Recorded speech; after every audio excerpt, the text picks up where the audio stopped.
Now that's original.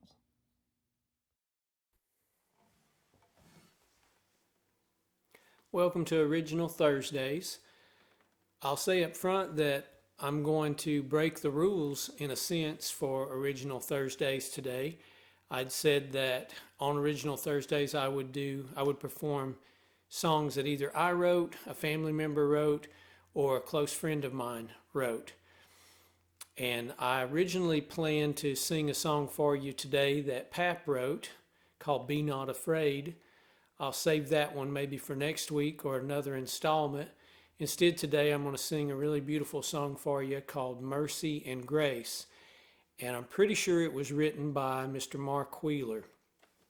The reason I said I'm breaking the rules is I do know Mark a little bit. We used to be around each other a lot more back in the 90s when his family band, the Marksmen, and my father's band, the Wilson Brothers, performed around each other more often at festivals and shows and things like that.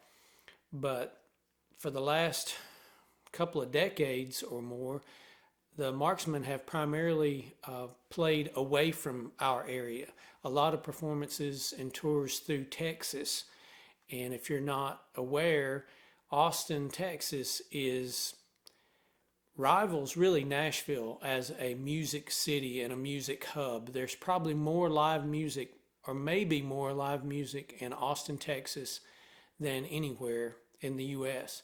So we really haven't been around each other that much, and I could probably count on one or two hands the conversations that I've had with Mark. So I can't really say that Mark is a friend of mine, but he is a tremendous songwriter of gospel music. And not too long ago, maybe back in the spring, I performed a song that he wrote that Pap really loved, and it's called He Is I Am. I'm pretty sure, like I said, that Mark wrote Mercy and Grace. The reason that I'm choosing to perform another Mark Wheeler song today is I found out from Wade Powell II last week that Mark's father, Mr. Earl Wheeler, passed away at the end of October. I think they were actually in Texas when Earl passed away. Earl was 84 years old, the same age as my mom, Granny, as you know her. And I knew that Earl was led a really important career in music, but I know that even more so now by reading an article that was written for a bluegrass magazine by Mr. Randy Franks, a great fiddle player who I once saw live at the Georgia Mountain Fair, Anderson Music Hall here, not far from where I live.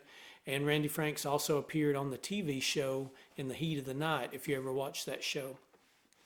But anyway, I'll link to Randy's article down below because he says it so much better and with so much more detail than I could ever communicate about the influence and the impact of Earl Wheeler. Earl began the Marksmen Quartet in 1967 and kind of transformed it from a previous quartet that he had been a part of or started even earlier than that. So just decades and decades of gospel music. One theme that you'll pull from Randy Frank's article is how, because of Earl, the Marksmen were able to kind of cross over. There's a real difference between Southern gospel music, Southern quartets, and a bluegrass gospel sound. And he made that happen. And really, the Marksmen kind of became the only quartet to perform alongside bluegrass acts. And it wasn't just that they were playing acoustic instruments, although I'm sure that was a big part of it. It was also the way they mixed their style. And as Randy explains, it was also due in part to the great tact and skill that Earl had in terms of sharing testimony and gospel with an audience that wasn't necessarily there just for gospel. I saw a documentary once about Ricky Skaggs, and one of Ricky's friends shared that sometimes Ricky would give testimony in a country music concert, and it didn't always go over so well with some audience members. By no means am I saying that Ricky went about it the wrong way. I'm just saying that, as you'll see in that article by Randy Franks, Earl had great skill with that and was able to do that for an audience that's going to be a little bit different than one that comes to hear a Southern gospel quartet. Mark sings more in the style I would describe of Lefty Frizzell or Merle Haggard, and he's very, very good at that. Also a great guitar picker, and as I already said, a great songwriter. And so that's one thing I love about music is when you have stylistic things being mixed. So you have Southern gospel quartet sound with the Marksmen, a little bit of that. Then you've got a little bit of bluegrass because of their instrumentation and their songwriting. And then you've even got a little bit of country in Mark's vocal. And as I learned from Randy's article, Mark wasn't the only member of the Marksmen who wrote songs or who writes songs. Earl wrote some good songs, and Earl's performances were high energy, especially when he would sing songs like Getaway Jordan and things like that really made their group popular over the years. I've mentioned in previous posts it was a great honor to Pap and to me that the Marksmen also sang, recorded, and performed some of the songs that Pap wrote. And that really became possible by Nicky Powell, Wade Powell II's son, his oldest son. Nicky Powell played mandolin and sang with the Marksmen for a while there, and he introduced them to some of those songs that Pap wrote. So we really appreciate that from Nicky. I could go on and on. I said I was going to explain why I'm breaking the rules. Basically, I'm breaking the rules because I want to sing this beautiful, beautiful gospel song today in honor of Mr. Earl Wheeler, the late Earl Wheeler, and also as a gesture to his family. Of course, we know what it's like to lose your patriarch. We lost Pap in 2016. But of course, I know that Mark and the rest of the family there, they know they'll be seeing Earl again in heaven. They know they'll be performing or singing songs of praise to the Father, to the Son. They'll be doing that again one day with Earl. This is a really sweet, beautiful song. Ironically, I had just sang it for Granny a couple of days before Wade Powell called me and gave me that news. And the reason I sang it for her, she had never heard it, which surprised me. Jamie Shook and I, we did a little concert at the Martins Creek Community Center. I think it was back on September 26th or 27th, whatever the third Saturday of that month was. And I hadn't even been there very long. I'd gone into the building and gotten my hamburger and chips and Coke and sat down to eat, before the music started up. And a gentleman came over to me, sat down beside me, and asked me if he could sing the last song in that little concert. I think there were 3 acts counting us. And I said, well, hey, that's fine with me, but I'm just here to pick and sing. I'm not in charge of running the show. So I pointed out, a lady. I said, you can go over there and talk with Mrs. Nina Chastain, and I'm sure it'll be fine, but you just need to check with her because I'm just picking and singing. I don't have anything to do with the show. So I saw him go over. And sure enough, when all the acts that were booked or whatever you want to say for that night, when they had finished, this gentleman got to go up and sing. He was about my age, maybe a little older. Just had on a t-shirt and jeans. He opened up a case, took out a beautiful electric guitar. It was either a Gibson or a Gretsch, kind of a classic style guitar. And he just chorded it just like you would an acoustic guitar with a flat pick and sang this song. And it's the first time I'd heard the song in a while, and he did a great job with it. He was a little nervous, and he wound up singing one of the verses twice, and I could kind of see the look on his face like, that he regretted sort of that slip up, but it didn't hurt the song at all. The song is so good.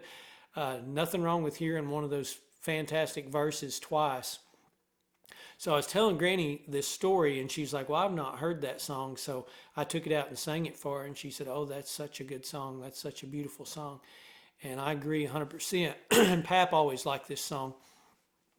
It's more simple than most of Mark's songs. It's very simple melody and chord pattern. And I would say the same thing that I heard Bonnie Owens say one time about one of Merle Haggard's most popular songs, Today I Started Loving You Again.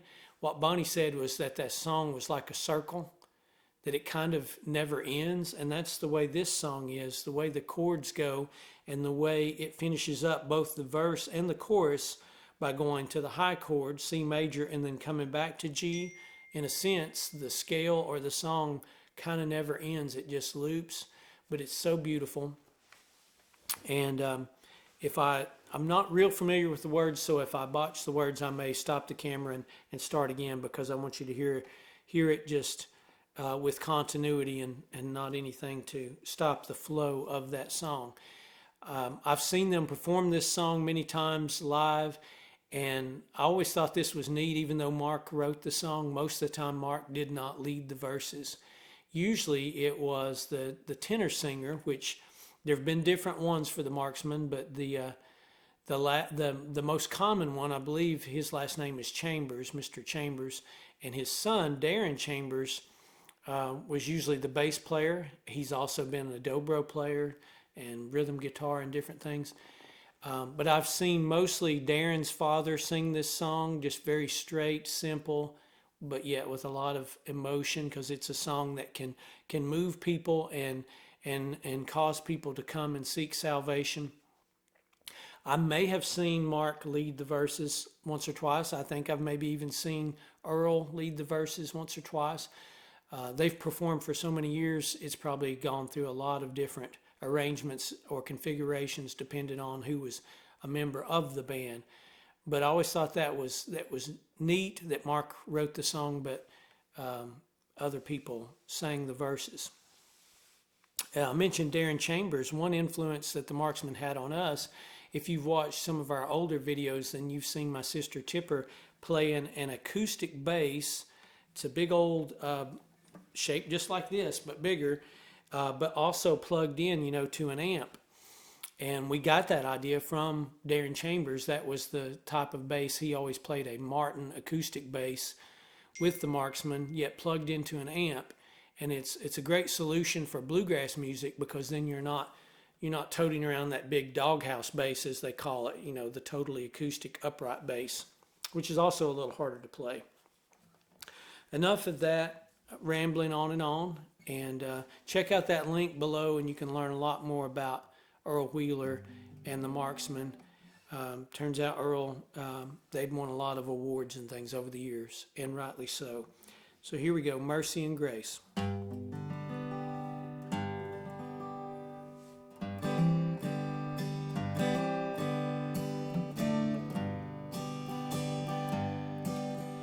Once I was lost, seeking the way, truth and the answer seemed so far away. Then I met the Savior, and I knelt to pray. Then Jesus saved me, and that's why I say, mercy and grace, mercy and grace, wiped out my frown, put a song in its place. Mercy and grace, mercy and grace, that's why I'm wearing this smile on my face.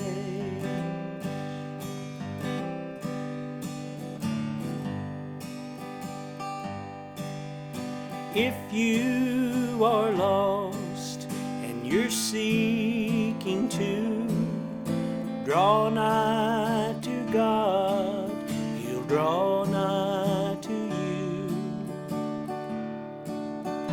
I was a sinner with nothing to do, but now I'm so happy I sing songs for you. Mercy and grace, mercy and grace, wiped out my frown, put a song in its place.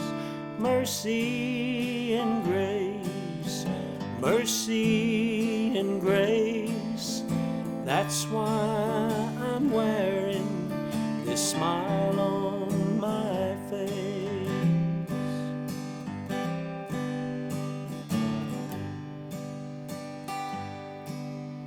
If you'll partake of this mercy and grace, at the Lord's table there's always a space. It won't cost a nickel, nobody pays. It's been taken care of, the Lord took our place. Mercy and grace, mercy and grace, wiped out my frown, put a song in its place. Mercy and grace, mercy and grace, God's gift to sinners, His mercy